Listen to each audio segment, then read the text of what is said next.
శ్రీలక్ష్మీ వల్లభారంభా వితనో మధ్యమాం అస్మదాచార్య పర్యంతం వందే గురు పరంపరాం. శ్రీ గురుభ్యో నమః. ఓం శ్రీహరి. ప్రియ భగవద్బంధువులారా, ఈరోజు మనం నందీశ్వరుడు వృత్తాంతం గురించి తెలుసుకోబోతున్నాం. నందీశ్వరుడు అంటే మనందరికీ కూడా కాస్త పరిచయమే. ఎలాగంటే శివాలయంలో శివుడికి ఎదురుగా ఆసీనుడై నిత్యము నిరంతరము కూడాను శివుణ్ణే చూస్తూ ధ్యానంలో ఉండే నందీశ్వరుడు. అయితే ఆ నందిని మనం బయటికి వచ్చే సందర్భంలో దర్శనం చేసుకుంటాం. కానీ పరమశివుడు ఆయనకి ఇచ్చిన వరం ఏంటో తెలిసినా, ప్రప్రథమంగా భక్తులు నన్ను దర్శనం చేసుకోబోయే ముందు నిన్ను సేవించి నీ అనుజ్ఞ తీసుకునే నా సేవ చేయాలనేది ఆయనకి ఇచ్చిన ఒక గొప్ప వరం. అందుకని శివాలయం వెళ్ళగానే నందీశ్వరుడి దగ్గరికి వెళ్ళి, నందీశ్వర నమస్తుభ్యం సాంబానంద ప్రదాయక మహాదేవస్య సేవార్థం ఆజ్ఞానం దాతుమర్హసి అనే శ్లోకాన్ని విన్నవించుకొని శివారాధన మనం ప్రారంభించాలట. నందీశ్వర నమస్తుభ్యం, నందీశ్వర నీకు నమస్కారం అయ్యా. ఎందుకో తెలిసిన, సాంబానంద ప్రదాయక, జగత్తునేలే పరమశివుడు జగదంబ అయిన పార్వతితో ఆనందపరుషుడై ఉన్నంత వేళ ఆ సందర్భంలో మహాదేవస్య సేవార్థం, మహాదేవుని యొక్క సేవ చేసుకోవడానికి ఆజ్ఞానం దాతుమర్హసి, నీవు అనుజ్ఞను ఇవ్వవయ్యా అని ఆయన్ని విన్నవించుకున్నాక పరమశివుడి దగ్గరికి వెళ్ళి ఆరాధన చేయాలనేది ఆర్యోక్తి. ప్రియ భగవద్బంధువులారా, ఈవేళ అసలు అంత గొప్ప వరాన్ని నందీశ్వరుడు ఎలా పొందాడో ఈరోజు మనం ఒక కథ ద్వారా తెలుసుకుందాం. పూర్వం శిలాదుడు అనే ఒక మహర్షి ఉండేవారు. ఆయనకిట పుత్ర సంతానం కావాలని కోరిక కలిగింది. కోరిక అయితే కలిగింది, మరి ఈయన కలిగే పుత్రుడికి ఒక ప్రత్యేక లక్షణాలు ఉండాలని ఈయన సంకల్పం. ఏంటో తెలిసిన, అయోనిజుడు, దాన్ని ఏమంటారంటే జర మరణాలు, అంటే శరీరము అనారోగ్యంతో కానివ్వండి, మృత్యువుతో కానివ్వండి కూడి ఉండకూడదట ఆ పుత్రుడి శరీరము. అలాగా మూడో లక్షణం ఏంటంటే పరమశివుడిలాగా ఉండాలట, పరమేశ్వరుడితో సమానంగా. అంటే ఏంటంటే పరమశివుడితో అంటే ఆయన ఎప్పుడు కూడాను ధ్యాన నిమగ్నంలో ఉంటాడు. కాగా ఆయన ఉండే స్థితి ఎలా ఉంటుందో తెలిసినా, దాన్ని ఏమంటారంటే ఆయన ఎప్పుడూ కూడాను తపస్సులోనే ధ్యానంలోనే ఉంటాడట. కాగా క్షమాగుణం, దయ, ఇవే కాకుండా ఎప్పుడూ కూడాను ఆయన ఉండే ఒక ప్రత్యేక లక్షణం ఏంటయ్యా అంటే ఆయనకి దేని మీద ఆసక్తి ఉండదు. ఎప్పుడూ కూడాను నిరంతరం ధ్యాన ముద్రలో మునిగి తేలుతూ ఉంటాట పరమశివుడు. అందుకని అటువంటి పుత్రుడు కావాలని కోరుకున్నాడట. ఆ కోరిక మనస్సులో మెదిలిన నిమిషమే ఎలాగైనా సరే అటువంటి పుత్రుని పొందాలని ఈయన సంకల్పించుకున్నాడు. సహజంగా పుత్రులు అంటే మన మామూలుగా గృహస్థాశ్రమానికి వెళ్ళిన తర్వాత సంతానం కలగటం అనేది చాలా సాధారణమైన విషయం. కానీ ఇక్కడ ఈయన అయోనిజుడిని కోరుకుంటున్నాడు.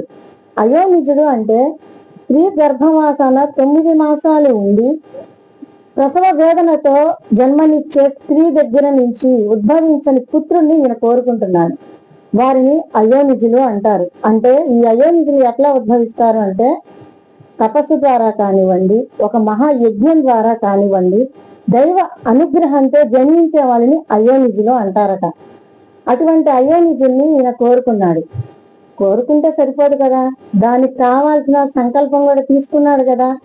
కానీ ఈ సంకల్పం నెరవేర్చుకోవడానికి ఏం చేయాలి? తపస్సు చేయాలి అనుకున్నాడు. అనుకొని దైవానుగ్రహంగా కదండి కావాలనుకుంది. అందుకని దేవతలకు అధిపతి అయిన దేవేంద్రుని ఉద్దేశించి ఈయన తపస్సు ప్రారంభించాడు. అట్లా కొన్ని సంవత్సరాలు తపస్సు చేసిన తర్వాత దేవేంద్రుడు మెచ్చిన వాడే ప్రత్యక్షమయ్యాడు. ప్రత్యక్షమై శిలాద మహర్షిని ఏం వరం కావాలో కోరుకో అని అడగగా శిలాద మహర్షి అంటున్నాడు, దేవేంద్ర, నాకు 3 లక్షణాలు గల ఒక ప్రత్యేకమైన కుమారుడు కావాలి.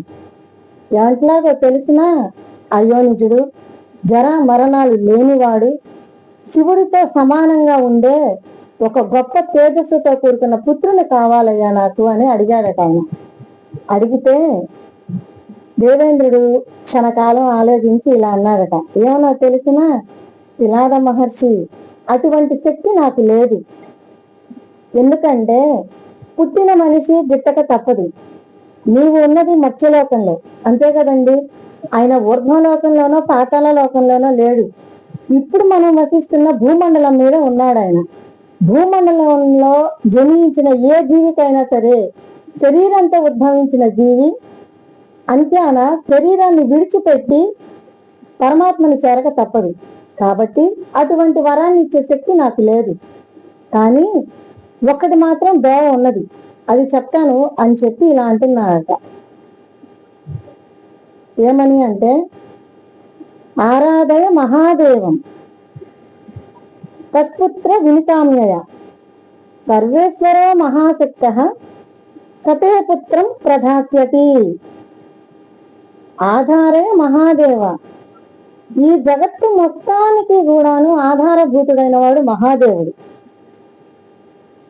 తత్పుత్ర వినికామ్యయ, నీవు అనుకున్న కార్యం ఏదైతే ఉన్నదో, అంటే అయోనిజుని కోరుకున్నావు కదా, అటువంటి పుత్రుణ్ణి పొందటానికి సర్వేశ్వరో మహాశక్తః, సర్వేశ్వరుడు ఒక్కడే శక్తిమంతుడు, అటువంటి అయోనిజుడైన పుత్రుణ్ణి నీకు ప్రసాదించడానికి. సతే పుత్రం ప్రదాస్యతి, అటువంటి పుత్రుణ్ణి నీవు పొందటానికి ఆయన్ని సేవించు, అంటే ఆయన ఆరాధించు అని చెప్పారట దేవేంద్రుడు. చెప్పారు కదా, మూలం దొరికింది. ఒక పూజ కానీ ఒక క్రతువు కానీ చేయాలంటే అర్చక స్వామి ఉండాలి. ఏమండి, మనం చేసుకోవచ్చు కదా, దానికి తాలూకు సంబంధించిన పుస్తకాలు ఉంటాయి, సంకల్పం చెప్పేసుకోవచ్చు, అష్టోత్తరం చేసేసుకోవచ్చు, నైవేద్యం పెట్టేసేయచ్చు అని మనం చాలా మంది అనుకుంటాం. కానీ దానికి కావాల్సిన మంత్ర భాగం మూలం ఏదైతే ఉందో అది అర్చక స్వామి మాత్రమే చెప్పగలరు. మంత్ర భాగంతో కూడుకున్న పూజ చాలా విశేషమైన గొప్ప స్థానాన్ని సంతరించుకొని ఉంటుంది. కాగా మనం చేసే పూజ కానివ్వండి, వ్రతం కానివ్వండి, తత్ఫలితాన్ని త్వరితంగా పొందటానికి మంత్రభాగం ఒక్కటే మూలం. అటువంటి మంత్రభాగంతో కూడుకున్న మహాశక్తి సంపన్నమైన పరమశివుడి మంత్రాన్ని ఈయన శిలాద మహర్షి అనుసంధానించడం ప్రారంభించాడు, అనగా తపస్సు చేయటం. ఇలాగా చాలా సాదాసీదాగా చేసేసాడు అనుకున్నారేమో, కాదు సుమండి. కఠోరమైన నియమ నిష్టలతో 10,000 సంవత్సరాలు చాలా చాలా చాలా చాలా నిష్ఠపూర్వకంగా, అంటే ఎందుకు అంటున్నానంటే ఆయన శరీరం ఏ స్థితిలో చేరిందంటే ఆ తపస్సు ద్వారా ఆయన లోపల ఉండే చర్మం, మనకి ఈ పైన చర్మం ఒకటే కదా మనకి కనిపించేది, దీన్ని తోలు అంటారు. లోపల మాంసము, నెత్తురు, చీము ఇవన్నీ కలిసి దాని మీద ఒక తోలు కప్పబడి ఉంటుంది. దాన్నే మనం శరీరం అని చాలా ముద్దుగా, ప్రేమగా, వ్యామోహంగా చూసుకుంటూ ఉంటాం కదా. అటువంటి శరీరంలో ఉండే రక్త మాంసాలను సైతం కూడాను ఆయన తపస్సు చేస్తున్నప్పుడు ఆ తపస్సులో పుట్ట పేరుకుండిపోయింది ఆయన మీద. ఆ పుట్ట పేరుకున్న దాంట్లో నుంచి పురుగులు ఆయన శరీరంలో ఉండే రక్త మాంసాలను సైతం కూడాను తీసేసినాయిట, అంటే తినేసినాయి. ఈయన పైన తోలు తిట్టు ఒక్కటి మాత్రమే మిగిలిన్నది. అంటే అంత నియమపూర్వకంగా చేస్తున్నారట. పూర్వం అండి ఇట్లా కూడా చేస్తారంటే చేసేవారు. ఇది వరకు చిన్న పిల్లలం అప్పుడు చదువుకునేటప్పుడు స్కూల్లో మాస్టర్ అంటుంటారు, ఒరే మీరు ఎంత శ్రద్ధగా చదవాలి అంటే మీ పక్క నుంచి పాము వెళ్తున్నా కూడా మీకు తెలియకూడదు, అంత శ్రద్ధగా చదవాలి. అంటే మనం చదివే పాఠం తాలూకు ఆ జ్ఞానం ఏదైతే ఉందో ఆ శ్రద్ధ ఎలా ఉంటుందంటే దాన్ని మనం మమేకం అయిపోతాం అక్షరాలతో చదివేటప్పుడు. అంత శ్రద్ధగా చదివితేనే ఆ పాఠం నీకు వంట పడుతుంది అని మన చదివేటప్పుడు స్కూల్లో మాస్టారో లేకపోతే ట్యూషన్లో మాస్టారో చెప్తుంటారు కదా. ఆ విధంగా తన్మయత్వంగా, చాలా కఠోర నియమంగా, చాలా నిష్ఠగా ఈయన చేసిన తపస్సుకి ఈ భూమండలం అంతా కూడా ఆ తేజస్సు అంతా కూడాను వ్యాప్తి చెందిపోయిందిట. వ్యాప్తి చెంది చాలా ఖ్యాతికెక్కింది ఈయన తపస్సు, శిలాద మహర్షి తపస్సు. ఆ ఖ్యాతికెక్కిన తపస్సుని చూసిన పరమశివుడు పరవశుడైపోయాడు. అంతే కదండి, భక్తుల్ని పరీక్షిస్తున్నాడు అనుకుంటాం, కానీ భగవంతుడు దేనికి పరీక్షిస్తాడండి?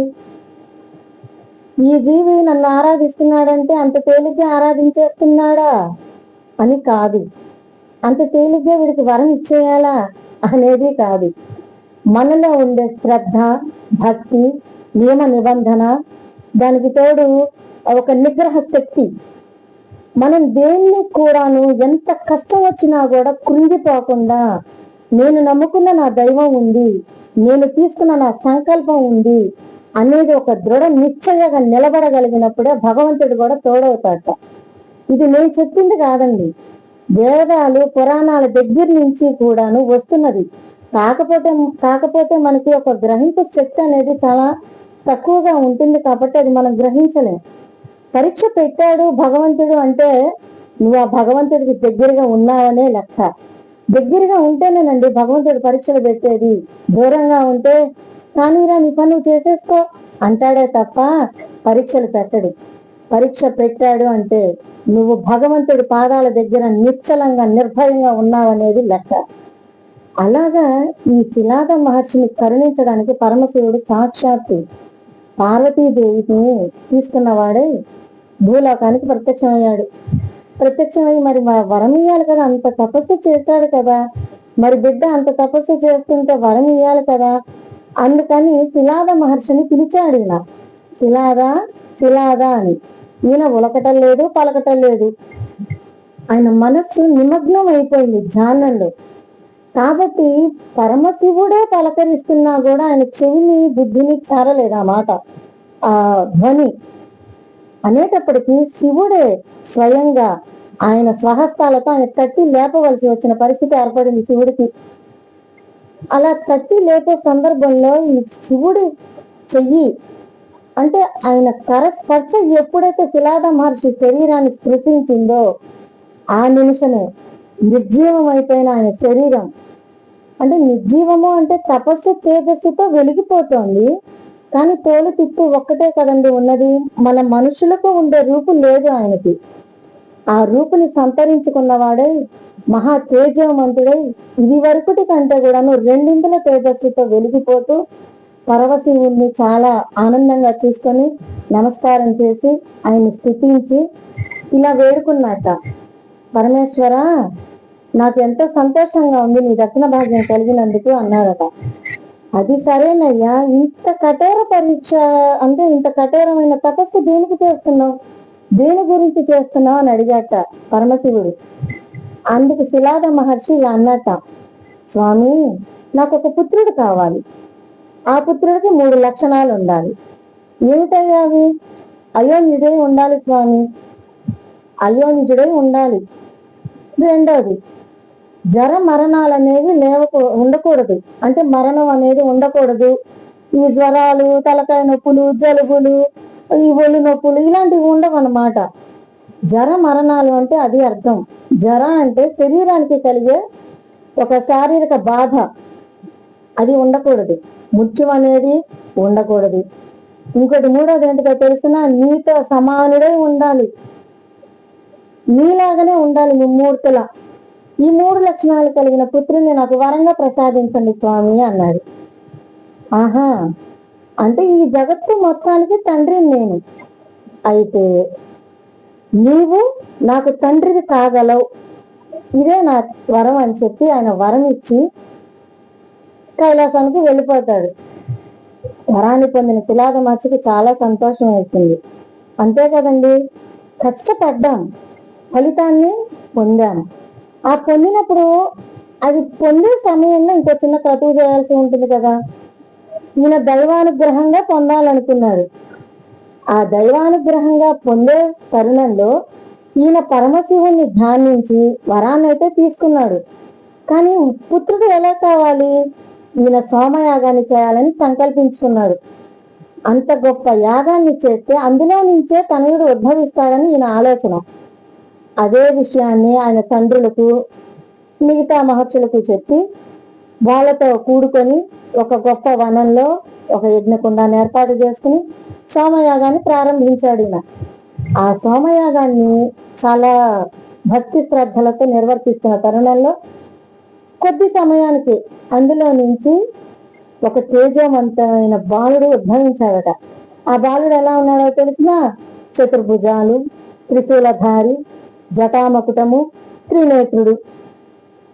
ఒక పరమ శివుడు కనుక అంత పెద్ద శివుడు కాకుండా చాలా బుజ్జి శివుడు, బాలశివుడు అంటుంటాం కదా, అలా ఉంటే ఎలా ఉంటాడో అంత తేజస్సుతో వెలిగిపోతూ, ఎలాగంటే ఒక 10,000 సూర్యులు కనుక ఒకేసారి ప్రకాశిస్తే ఎంత లైటింగ్ అంటే అంత తేజస్సు వస్తుందో అటువంటి తేజస్సుతో ఉద్భవిస్తున్న ఒక బాలుడు ఆ యజ్ఞకొండంలో నుంచి వచ్చాడట. వచ్చిన ఆ బాలుని చూసి చాలా మురిసిపోయాడు శిలాద మహర్షి. అంతే కదా, పుత్రుడు దైవానుగ్రహంగా శివవర ప్రసాదియే ఉద్భవించాడు శిలాద మహర్షికి, అయోనిజుడైన ఒక పుత్రుడు. అలా ఉద్భవించిన వాళ్ళని అయోనిజులు అంటారు. వాళ్ళు కారణ జన్ములండి కదా. అలా ఉద్భవించిన తనయుని చూసుకొని మురిసిపోయి మిగతా క్రతువుని కూడా పూర్తి చేసి అల్లారు ముద్దుగా చూసుకుంటున్న ఆ పుత్రుణ్ణి చాలా చేతులతో ఎత్తుకొని మురిపంగా చూసుకుంటూ ఆయన పర్ణశాలకు చేరుకున్నాడు.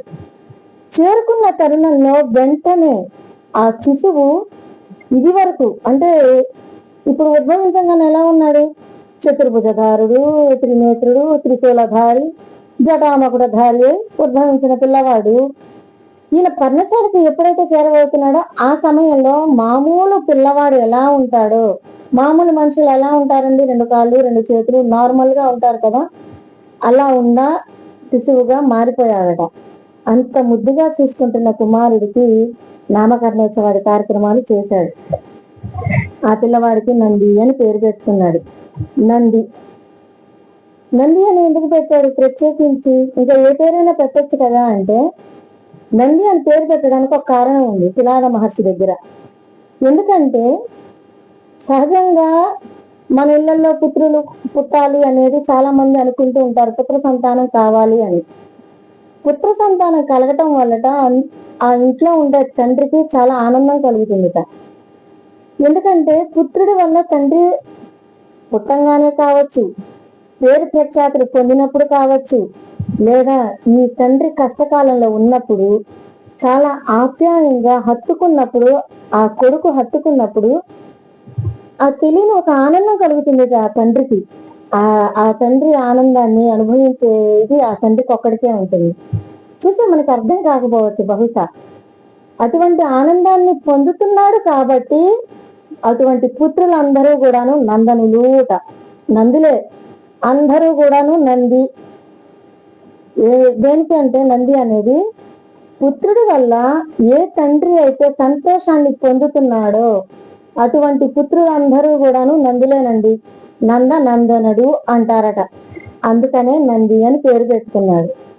భాగవతంలో యశోద తల్లి కృష్ణుని సేవించి పాలించింది కదండి. నందనందనుడు, యశోదానందనుడు అని పిలుచుకున్నారు. ఆ నందనుడు అనే శబ్దానికి అర్థం అదిట, పుత్రుడి వల్ల ఒక ఆనందాన్ని పొందుతారట, అటువంటి వాళ్ళని నందనుడు అంటారట. అందుకని ఈయన ఈ పుత్రుడి వల్ల ఆనందాన్ని పొందాడు కాబట్టి నంది అని పేరు పెట్టుకున్నాడు. అట్లా 5వ సంవత్సరం వచ్చేటప్పటికి విద్యాభ్యాసాన్ని ప్రారంభించాడు. 7వ సంవత్సరానికి ఉపనయనాది కార్యక్రమాలన్నీ కూడాను పూర్తి చేశాడు. పిల్లవాడికి సకల విద్యలను కూడాను నేర్పుతున్నాడు. పిల్లవాడు కూడా చాలా దైవ సంపన్నంతో పుట్టాడు కదండి, ఉద్భవించాడు కదండి. అందుకని అన్నీ కూడాను చాలా సునాయాసంగా నేర్చుకుంటున్నట్ట పిల్లవాడు. ఇలా జరుగుతున్న తరుణంలో శివుడికి ఒక చిన్న కోరిక కలిగింది, శిలాద మహర్షిని పరీక్ష పెట్టాలి అని. దేనికి పరీక్ష చూద్దాం, దేనికో తెలిసినా చెప్తాను, కొంచెం సమయం. అయితే 2 మహర్షుల్ని పంపించాడు ఈయన దగ్గరికి. వాళ్ళు మిత్రుడు వరుణుడు. ఈ 2 మహర్షుల్ని కూడా శిలాద మహర్షి ఆశ్రమ పర్ణశాలకి పంపించాడు.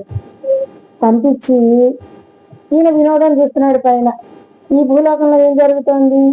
వీళ్ళు వచ్చారు, శిలాద మహర్షి వాళ్ళకి ఆహ్వానం పలికి అర్ఘ్యపాద్యాదులు ఇచ్చారు, ఆసీనులయ్యారు, ఏదో లోక సంబంధితమైన కార్యక్రమాల గురించి ఏవో ముచ్చటించుకుంటున్నారు, అయిపోతుంది.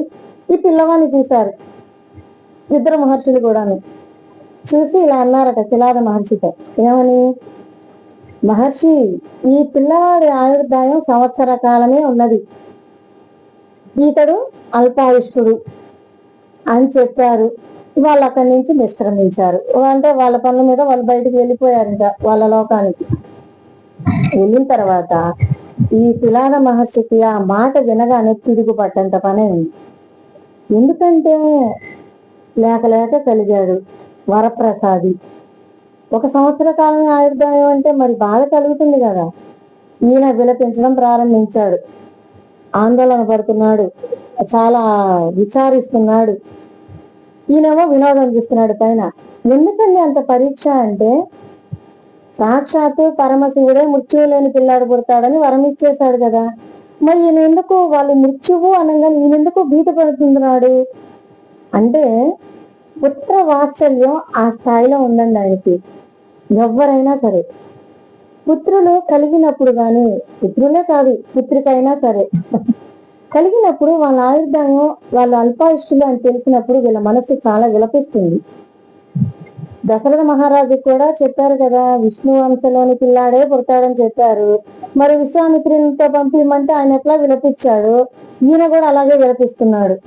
1 సంవత్సరం ఆయుర్దాయం ఉన్నదిగా, అయ్యో నేను ఎంత ముద్దుగా చూసుకుంటున్నాను పిల్లవాడిని, నాయన నీకు అప్పుడే 100 ఏళ్ళు నిండిపోతున్నాయా, నేనేమో నిన్ను అసలు విడిచిపెట్టి ఉండలేను, ఈ స్థితిలో ఎలాగ నాయన అని ఈయనేమో విలపిస్తున్నాడు. ఈ బాధను చూశాడు పుత్రుడైన నంది. చూసి తండ్రిని ఓదారుస్తున్నాడు. తండ్రి, మీరు ఎందుకు విలపిస్తున్నారు? విలపించకండి, మీరు బాధపడద్దు. దేని గురించి? నేను అల్పాయుష్కున్నానా అనేది ఈయన చెప్తున్నాడు, తండ్రిని ఓదారుస్తున్నాడు, ఊరడిల్లమని శాంతింపజేసే ప్రయత్నం చేస్తున్నాడు నంది అని ఇట్లా అంటున్నట్ట నంది. ఎవరితో? తండ్రి అయిన శిలాదుడితో.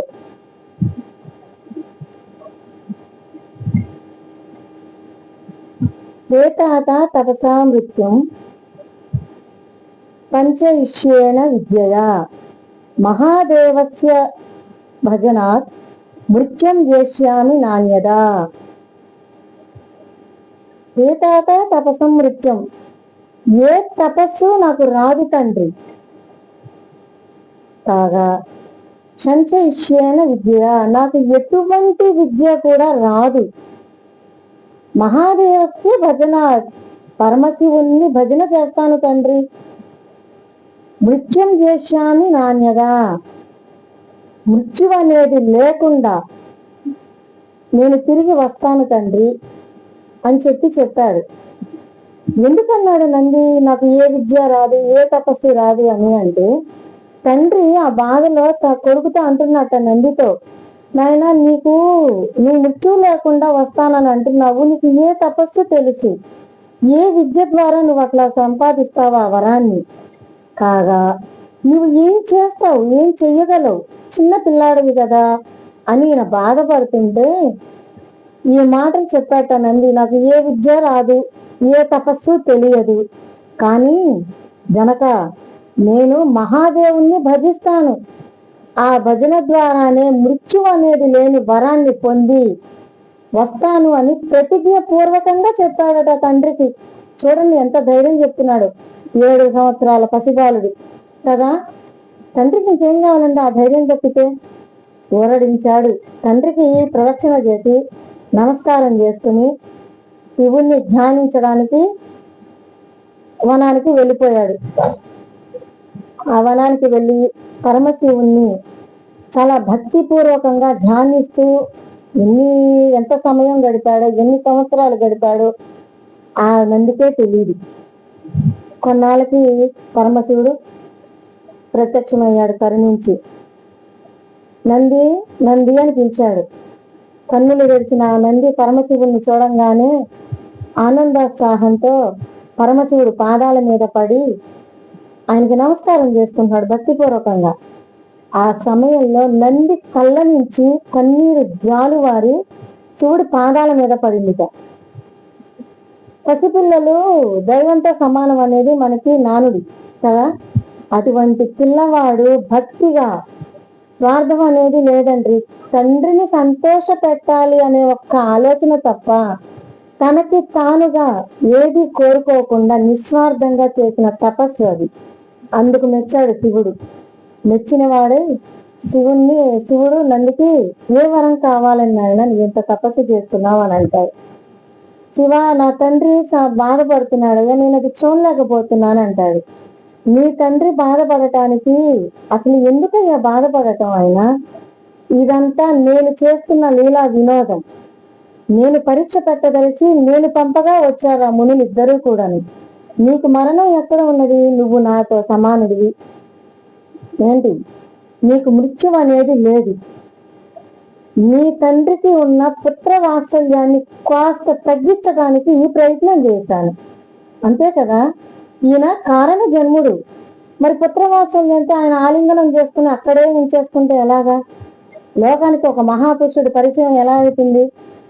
అందుకని ఇందాక చెప్పాను కదా, చెబుతాను అని, ఈ కారణం చేత పరీక్ష పెట్టదలికి పరమశివుడు ఆ మునులను పంపించడం, అల్పాయుష్కులను చెప్పించడం, నందిని శివ భజనకి ప్రేరేపించడం కారణం ఇది. లోకంలో ఏది జరిగినా కూడా, లోకంలో కాదండి అసలు మన జీవితంలోనే చూసుకుందాం. లోకోద్ధరణ తర్వాత మన స్వోద్ధరణ గురించి ఆలోచిద్దాం.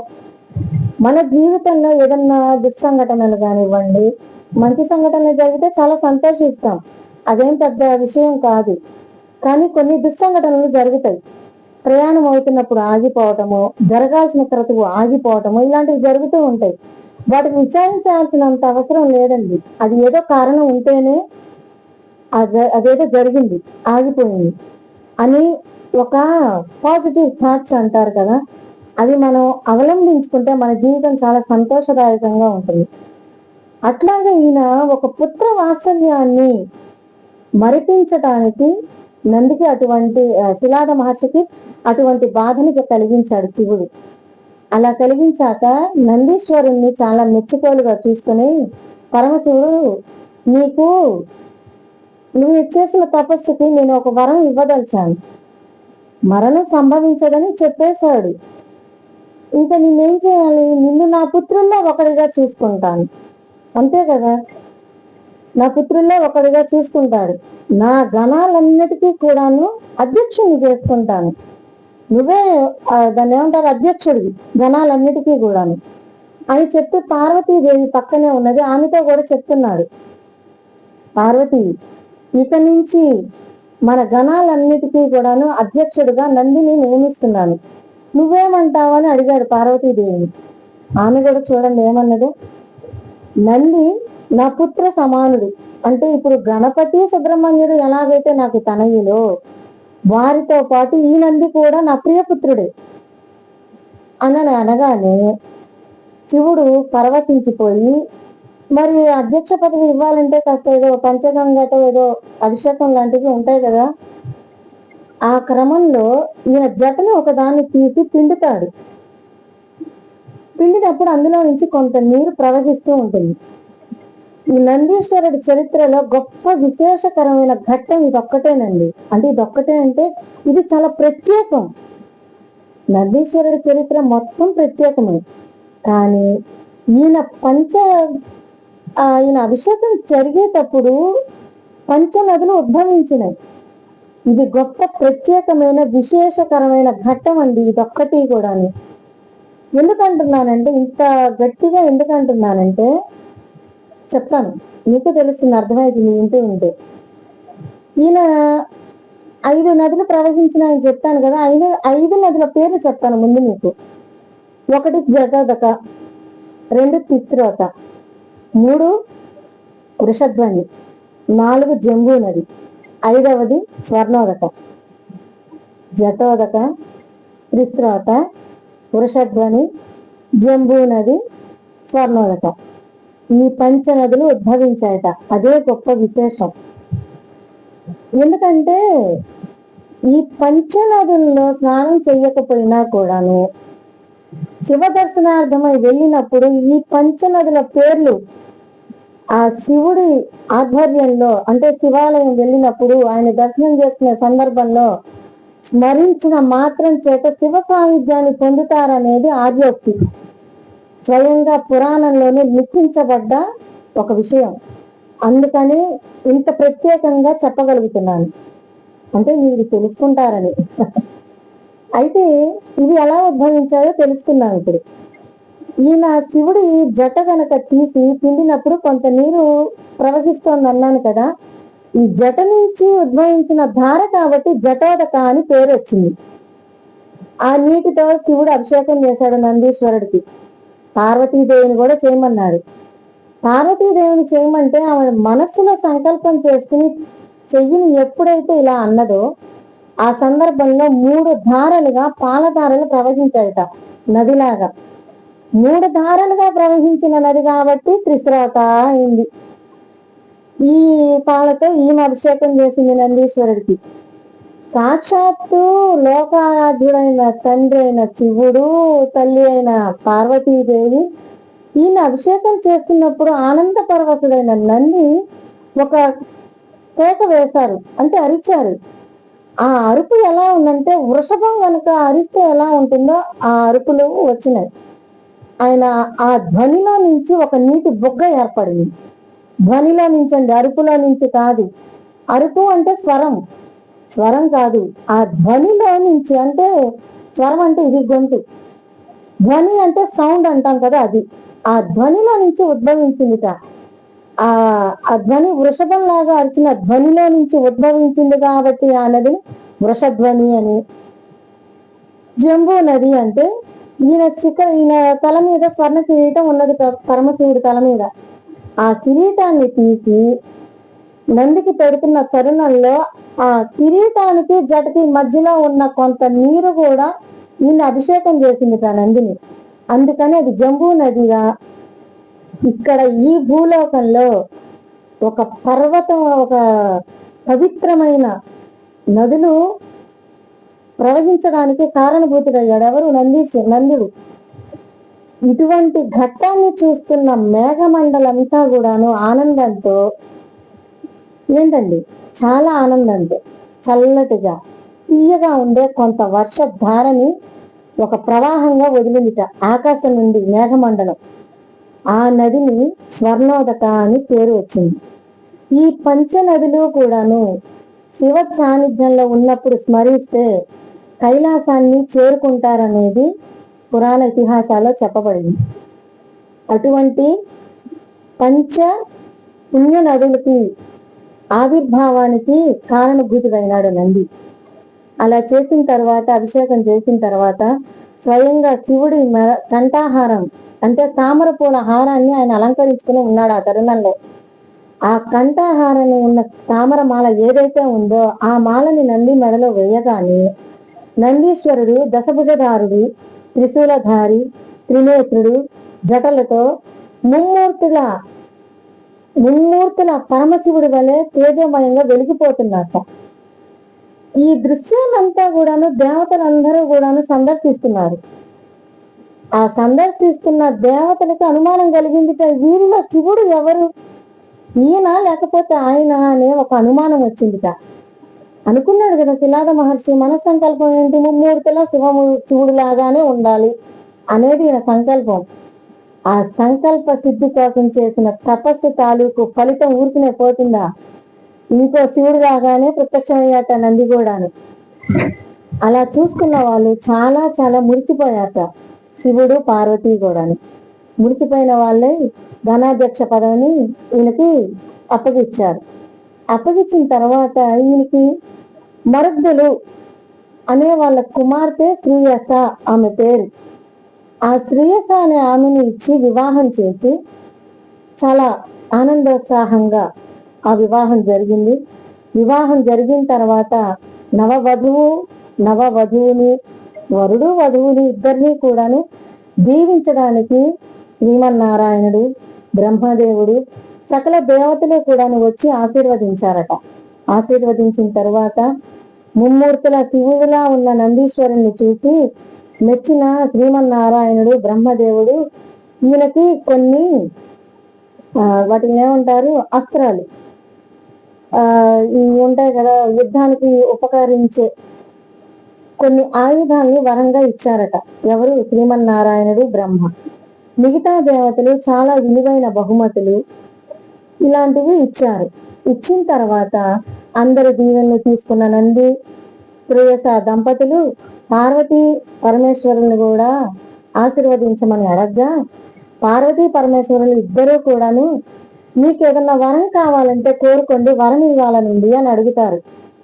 అడిగితే దానికి నందీశ్వరుడు అంటాడు, స్వామి ఈ లోకానికి అంతటికీ కూడాను శివుడు ఒక్కడే. నేను మీ రూపుతో నాకు కనిపించడం నాకు అంత ఇదిగా అనిపించడం లేదు. అంతే కదా, మనం అద్దంలో చూసుకుని మనం మురిసిపోకూడదు కదా, అంతేగా. ఈయన మురిసిపోటల్లా, ఈయన భక్తి ఎప్పుడూ కూడాను శివుడి పాదాల చెంతే ఉండాలనేది ఈయన ఆలోచనతోటే స్వామి నాకు ఈ రూపు వద్దు, నాకు వానర ముఖాన్ని ప్రసాదించండి అని కోరుకున్నట్ట. ఎందుకు? శ్రీమన్నారాయణుడు రామావతారంలో ఉన్నప్పుడు రాముడికి ప్రియభక్తుడు ఎవడండి? హనుమంతుడే కదా. మరి ఎందుకు కోరుకున్నారు? మరి ఆయన వానర ముఖాన్నే కోరుకున్నారు, ఏ ఇతర ముఖాన్ని కోరుకోలేదు. తథాస్తు అని అన్నారు.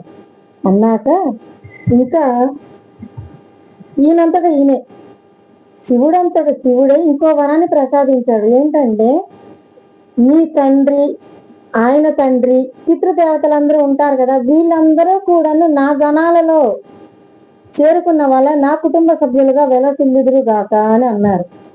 మిగతా గణాలన్నీ కూడాను ఏవమస్తు అన్నారంటే తథాస్తు వరం ఇచ్చేశాడు ఆయన. ఇంకేం కావాలండి?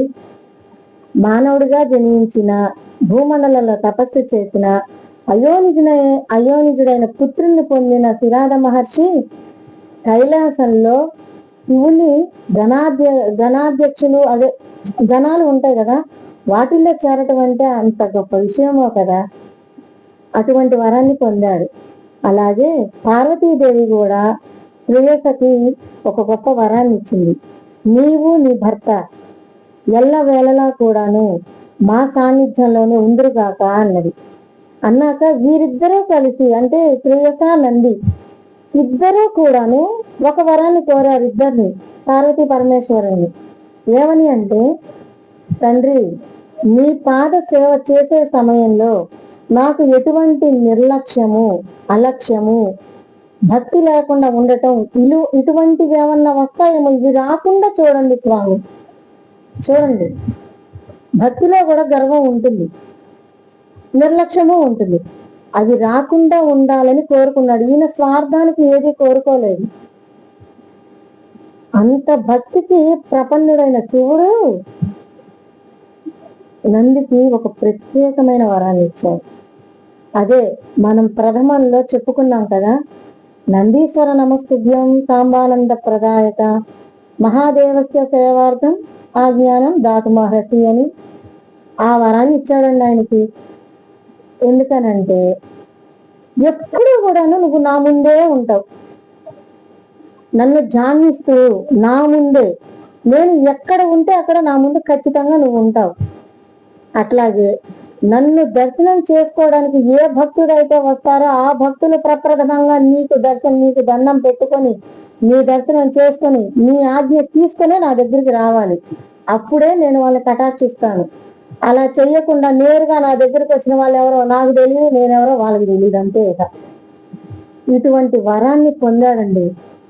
గొప్ప విశేషమైన వరం కదా. దేవుణ్ణి చూడటానికి వెళ్ళటానికి ముందు ఆయన భక్తుని దర్శనం చేసుకుని భగవంతుని దర్శనం చేసుకునేది ఎంతమందికి దక్కుతుందండి? కారణ జన్ములకే కదా. అందుకనే ఇటువంటి గొప్ప భక్తుల్ని ప్రపంచానికి ఇవ్వటం కోసమని లీలా వినోదుడైన శంకరుడు శిలాద మహర్షికి కాస్త మనస్సు కృంగేలాగా బాధ పెట్టాడు. చూడండి, ఆయన పడ్డ బాధ కొద్దిగానే, కానీ మన లోకానికి ఎంత గొప్ప సందేశాన్ని ఇచ్చాడు.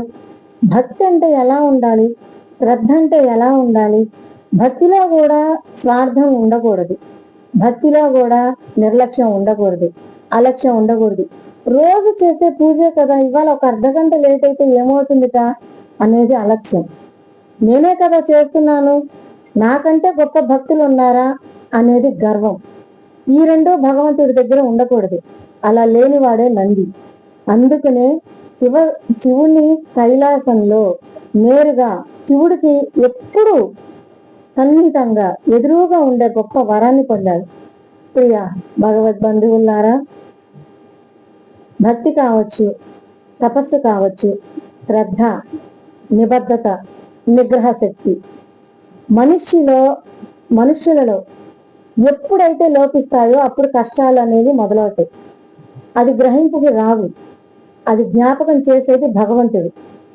కానీ ఎటువంటి సమస్య వచ్చినా కృంగిపోకుండా ఇది భగవత్ పరీక్షయే, ఆయనే నన్ను సమకూర్చుకుంటాడు, ఆయనే నన్ను సమర్థించుకుంటాడు అన్న ధైర్యంతో ముందుకు వెళ్ళటంలోనే ఒక మనిషి జీవితం మనుగడ పురోగతి సాధించే వైపుకి అడుగులు వేస్తుంది కదా.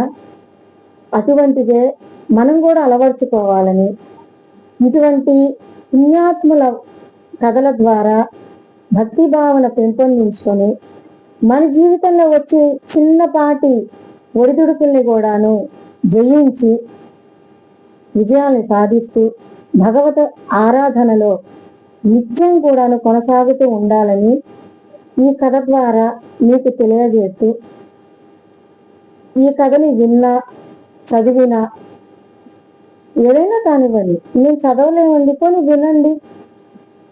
ఇటువంటి కథలను వినటం ద్వారా పుణ్యం కూడా వస్తుందిట. మనం పూజ చేస్తేనో అర్చన చేస్తేనో లేకపోతే ఏదన్నా అనేది కాదు, ఇటువంటివి విన్నా కూడాను ఒక పుణ్యం అనేది వస్తుందనేది శాసనంగా చెప్పబడింది కొన్ని పురాణాలలో. అటువంటి కథల్లో ఈ నందీశ్వరుడి వృత్తాంతం కూడా ఒకటి. అటువంటి కథని ఈ వీడియో ద్వారా మీకు చేరవేస్తున్నందుకు చాలా సంతోషిస్తూ, ఇటువంటి అవకాశం మళ్ళీ దొరకాలని కోరుకుంటూ ఓం శ్రీహరి.